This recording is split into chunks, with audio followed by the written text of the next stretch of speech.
ગમ પની સા સીતારામ સીતારામ સીતારામ કહીએ ચાહી બીજી રાખે રામ ચાહી બીજી રહીએ ચાહી બીજી રાખે રામ ચાહી બીજી રહીએ। તો આપ સૌને યાદ કરાવી દઉં। તમને પૂછું, કદાચ કોઈને ખબર છે કે નહીં, અખતરો કરું? હે દાદા કરું? તમે કહેતા હોય તો કરું।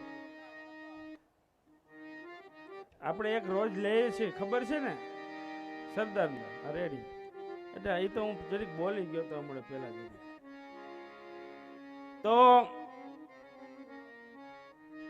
મને જે કંઈ સૂજ્યું હનુમાનની કૃપાથી 7 દિવસની સપ્તાહ દરમિયાન મારે સરદારના 7 ગુણોની ચર્ચા કરવી હતી। ઈ ક્રમ એક રાખેલો છે। ઈ ક્રમને ચાલુ રાખતા 2 જ મિનિટમાં સરદારની એકાદી વાત કરી અને